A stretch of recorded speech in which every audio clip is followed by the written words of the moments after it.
सबसे पहले भगवान भोलेनाथ के चरणों में प्रणाम करती हूँ, मेरा प्रणाम स्वीकार हो। आदिशक्ति माँ भवानी गौरा के चरणों में प्रणाम करती हूँ, मेरा प्रणाम स्वीकार हो। सभी देवी देवताओं के चरणों में प्रणाम करती हूँ, मेरा प्रणाम स्वीकार हो। आप सभी गुरु भाई गुरु बहनों के चरणों में प्रणाम करती हूँ, मेरा प्रणाम स्वीकार। गुरु भाई गुरु बहनों, ये महादेव की चर्चा है, भगवान भोलेनाथ की चर्चा है। अगर जो आप लोगों को पसंद आए तो प्लीज़ लाइक करिए, शेयर करिए। चैनल पे अगर नए हैं तो सब्सक्राइब कर लीजिए। कमेंट में महादेव का नाम जरूर लिखिए। महादेव का नाम लिखने से, बोलने से सारे कष्ट दूर हो जाते हैं, तो महादेव का नाम जरूर लिखिए। और आज जो मैं कथा सुनाऊंगी उसको पूरा सुनिएगा। कथा बहुत ही बढ़िया है, एक माँ की दुख भरी कथा है। कथा को अंत तक देखेंगे तभी इसके रहस्यों के बारे में जानेंगे कि आजकल जो बहुएं आ रही हैं, हमारे बेटे, हम किस कष्ट से पालते हैं अपने बच्चों को, किस तरह अपने माँ के साथ व्यवहार करते हैं, क्या करना चाहिए क्या नहीं करना चाहिए। कहानी को अंत तक सुनेंगे तभी समझ में आएगा। और देखिए गुरु भाई गुरु बहनों, जब महादेव की ही चर्चा है, जब भगवान की ही चर्चा है, तो चर्चा तो पूरी सुननी चाहिए। आधा अधूरा सुनने से भगवान का अपमान होता है, तो कहानी को पूरा सुनिएगा। और कहानी कैसी लगी ये ज़रूर बताइएगा। एक गांव में एक गुरु बहिना रहती थी।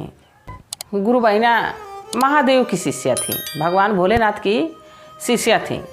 जैसे हम लोग शिव चर्चा में जाते हैं तो सभी जितने भी वहाँ शिष्य आते हैं, गुरु भाई गुरु बहन कहते हैं, वैसे गुरु बहना रोज़ अपना काम धाम ख़त्म करने के बाद कहीं उनके गांव में शिव चर्चा होते रहता, किसी के घर, किसी की कहीं मंदिर पे, तो ज़रूर जाती थी।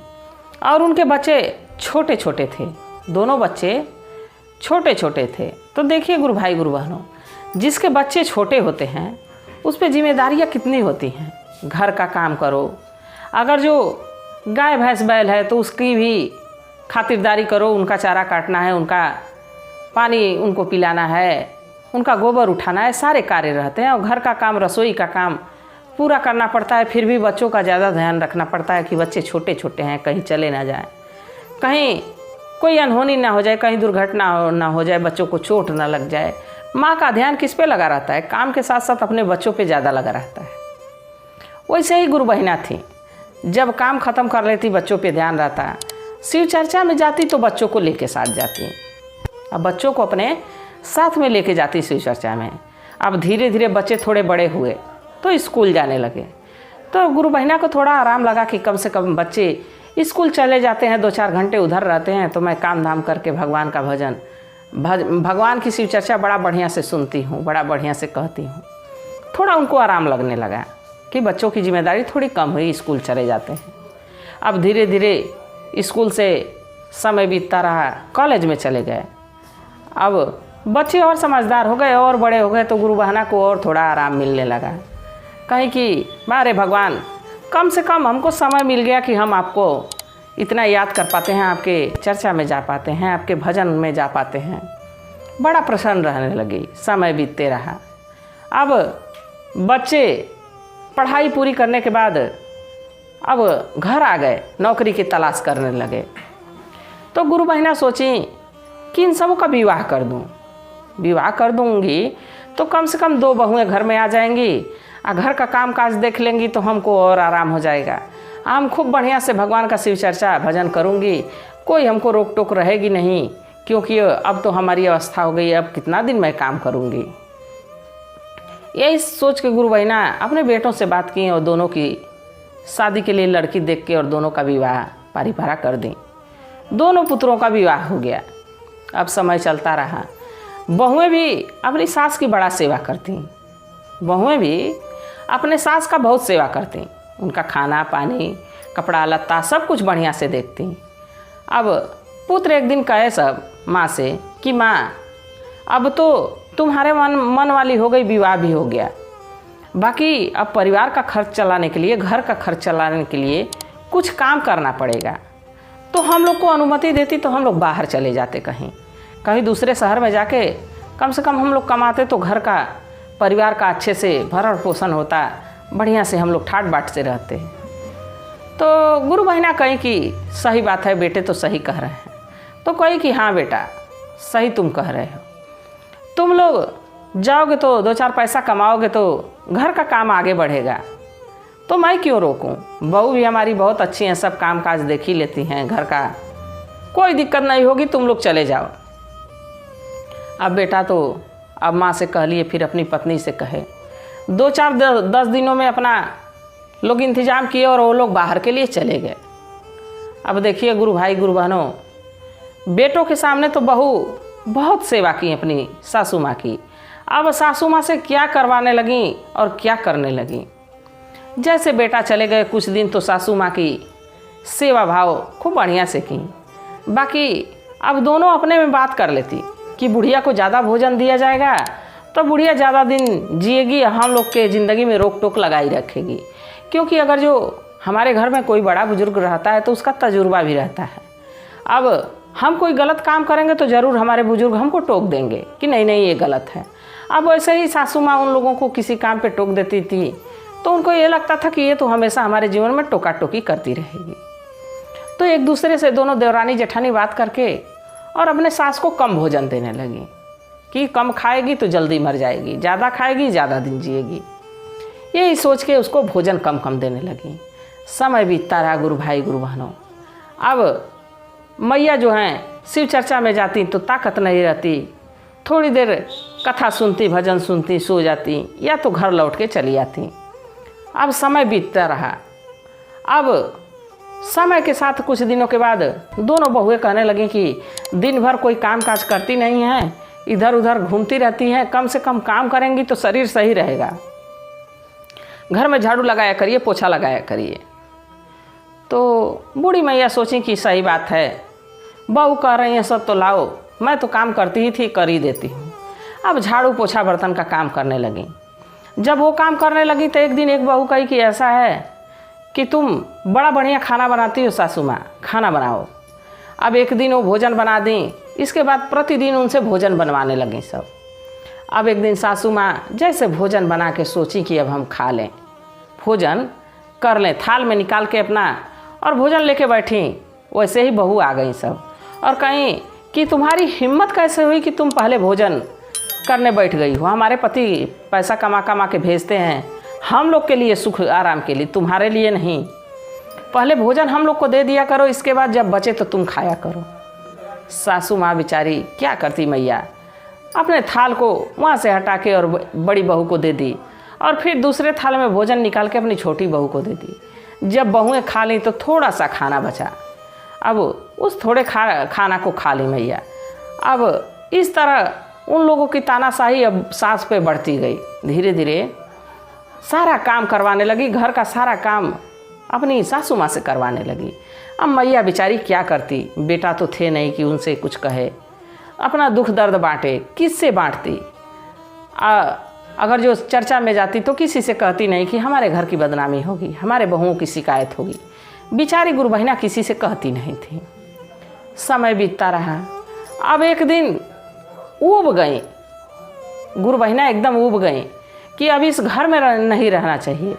अब इतना कष्ट हो गया है, मैं इस घर से अब निकल जाती हूँ, कहीं बूढ़ धस के मर जाऊँगी, कहीं चली जाऊँगी, अब बाकी इस घर में अब नहीं रहूँगी। यही सोच के मैया घर से निकल गई गुरु भाई गुरु बहनों।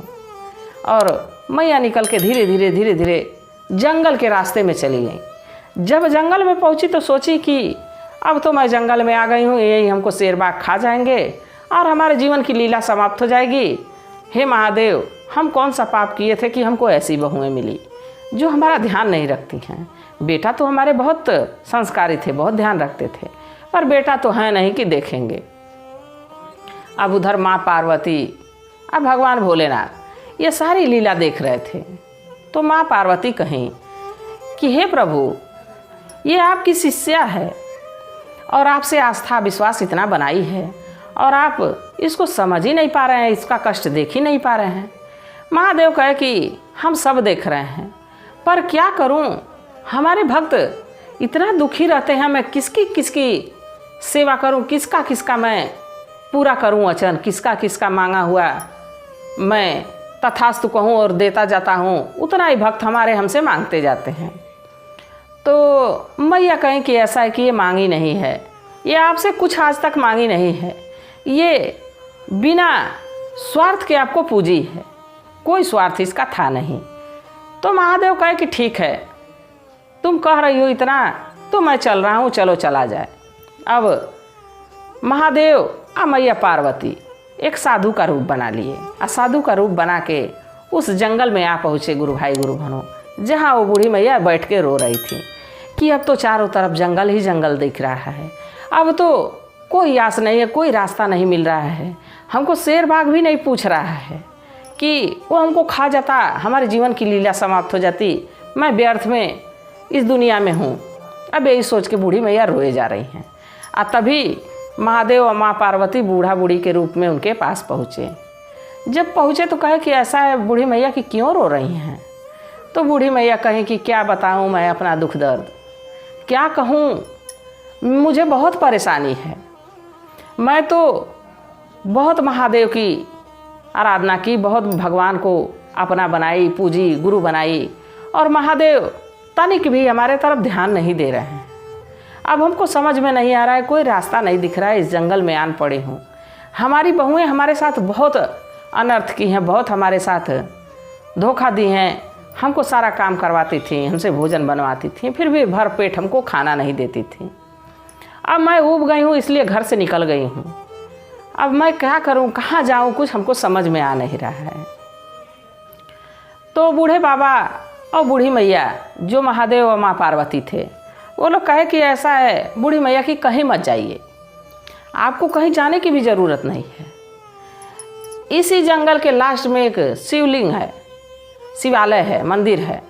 वो मंदिर बिल्कुल इस समय खाली पड़ा है, उसमें पुजारी कोई है नहीं, और उसी के बगल में एक गांव है। तो क्यों ना आप उस मंदिर पे चली जाती हैं, उस मंदिर की साफ़ सफाई करेंगी, पूजा आराधना करेंगी, और चर्चा में जाती थी तो चर्चा आप भगवान की जानी रही हैं, भजन आप जानी रही हैं।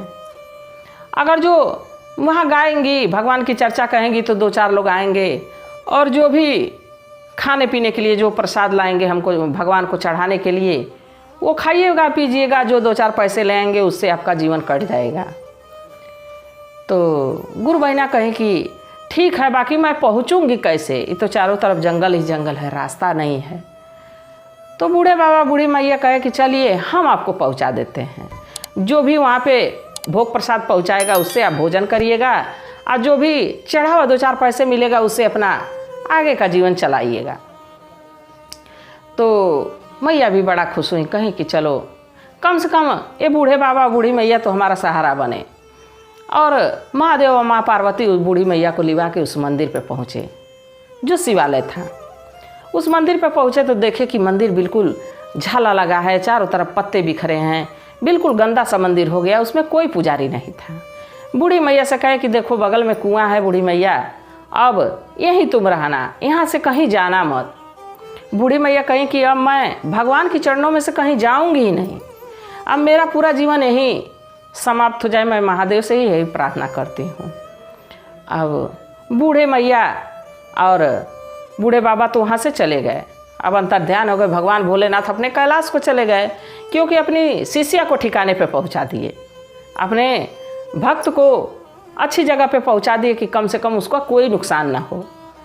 अब वो लोग तो चले गए कैलाश पर्वत, बाकी इधर बूढ़ी मैया मंदिर की खूब साफ़ सफाई की, कुएं से पानी लाके खूब बढ़िया से शिवलिंग को धुली। अब वहाँ बैठ के पूजा पाठ करने लगी।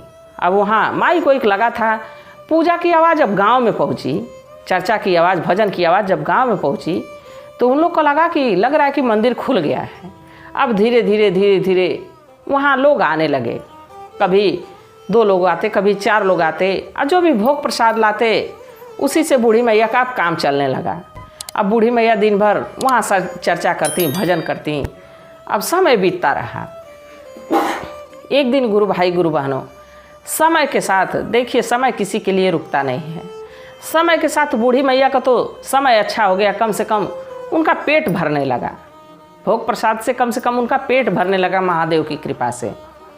अब उनके जो दोनों बेटे थे वो कमा के और घर वापसी के लिए आ रहे थे। घर वापस अब आ रहे थे अपने परिवार में। अब उसी रास्ते से जा रहे थे जिस रास्ते पे वो मंदिर था, और बूढ़ी मैया वहाँ भजन और चर्चा कर रही थी, तो भजन सुना रही थी वहाँ पे। अब भजन की आवाज़ उनके छोटे पुत्र के कान में पहुँची, और भजन कैसे सुना रही थी। आसारा लगा के रहिया जो हली हो, हमार गुरु नहीं आइले, गुरु नहीं आइले, हमार गुरु नहीं आइले। आसारा लगा के रहिया जो हली हो, हमार गुरु नहीं आइले। उनको क्या पता, बूढ़ी मैया को क्या पता कि भगवान आए थे, और भगवान ही हमको इस मंदिर में बैठाए हैं, हमको इस मंदिर पे स्थान दिए हैं, और हमारे जीने खाने की व्यवस्था तो वही किए हैं। गुरु भाई गुरु बहनों, गुरु बहना को ये नहीं पता था कि महादेव आके खुद हमारी रहने की, हमारी खाने की व्यवस्था करके चले गए हैं। वो हमारे पास आए और हम जान नहीं पाए। उनको तो जानकारी ही नहीं थी कि भगवान हमारी इतनी मदद किए हैं। अब गुरु बहना भगवान का भजन गाए जा रही थी। अब ये भजन उनके छोटे बेटे के कान में पड़ ही चुका था, सुन चुका था। तो अपने बड़े भाई से कह रहा था, भैया लग रहा है माँ इधर ही कहीं है, अपना भजन गा रही है। तो बड़ा भाई कहा कि नहीं नहीं भाई, हमारी माँ तो घर में बड़े आराम से होगी, हमारी पत्नियाँ उसकी कितना सेवा भाव कर रही होंगी, ये जंगल में वीरान में वो कहाँ आएगी। तो छोटा भाई कहा नहीं नहीं भाई, ये माँ की ही आवाज़ है। तो बड़ा भाई कहा कि ऐसा हो नहीं सकता, बाकी तुम्हारी बात को मैं नज़रअंदाज नहीं कर सकता, चलो चल के देख लिया जाए। दोनों भाई मंदिर के तरफ जब गए गुरु भाई गुरु बहनों, तो अपनी माँ को इस दशा में देख के मंदिर पे और भजन करते हुए, शिव चर्चा करते हुए देखे तो बड़ा चकित रह गए कि गांव से इतना दूर माँ कैसे यहाँ चली आई है। तो बड़ा भाई कह रहा, लग रहा है माँ शिव चर्चा करती है, भगवान का भजन करती है, इधर हो सके मंदिर पे भजन कीर्तन में आई होगी। अब उसके नज़दीक जब गए तो अपने बेटों को देखते ही देखते गुरु बहिना फपक फक फक के रोने लगी, अपने बच्चों को पकड़ के, अपने बेटों को पकड़ के अपना दुख याद करके और रोने लगी। जब रोने लगी, जब रो के चुप हुई, बच्चे चुप कराए उनके दोनों लड़के। और जब चुप कराए तो मैया कहें कि पुत्र तुम लोग तो चले गए थे, साथ में हमारा सुख चैन तुम्हारे साथ चला गया, हमको बड़ा कष्ट है पुत्र। तो दोनों पुत्र पूछे कि मैया तुम्हारे साथ क्या हुआ और तुम यहाँ कैसे आ गई।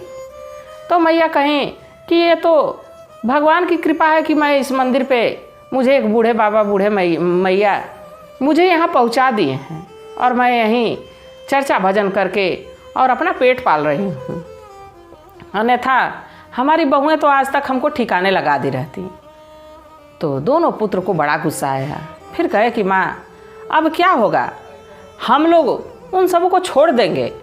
माँ तो हमको जीवन में बस जो हमारी एक माँ रहती है वही रहती है, माँ दोबारा नहीं मिल सकती, पर पत्नी तो दोबारा मिल जाएगी। माँ कही कि नहीं ऐसी बात नहीं है, पहले अपने पत्नियों से पूछ लो, हो सके मैं गलत हूँ। तो पुत्र कहे नहीं माँ, हमको तुम्हारे पे विश्वास है, भरोसा है, क्योंकि तुम शिव भक्त हो, शिव की शिष्या हो, और तुम इतना झूठ क्यों बोलोगी, क्यों अपने बहुओं को कलंक लगाओगी। हम लोगों को तुम्हारे पे भरोसा है। ऐसा है माँ कि तुम अपना भेष बदल लो, रूप बदल लो और हमारे साथ चलो। हम लोग उन सबों से पूछते हैं कि हमारी माँ को कहाँ तुम लोग भेज दी। अब गुरु भाई गुरु बहनों, अब तो किसी में सत्य रह नहीं गया है। अब जो भी है जीवन जैसे तैसे चल रहा है, झूठाई से सच्चाई से। अब उस समय में गुरु बहिना महादेव से प्रार्थना करने लगी कि हे शिव गुरु, हे भोलेनाथ, अगर जो सच्चे हृदय से मैं आपको पूजी हूँ, सच्चे हृदय से आपको मानी हूँ, तो हमको एक छोटा सा बालक बना दीजिए। और जब वो महादेव की कृपा से छोटा सा बालक हो गए तो बड़ा बेटा अपने जांग में फाड़ा और अपनी माँ को उठा के रख लिया, और दोनों अपने घर के लिए गुरु भाई गुरु बहनों निकल गए। जब घर पहुँचे तो माँ माँ पुकारने लगे।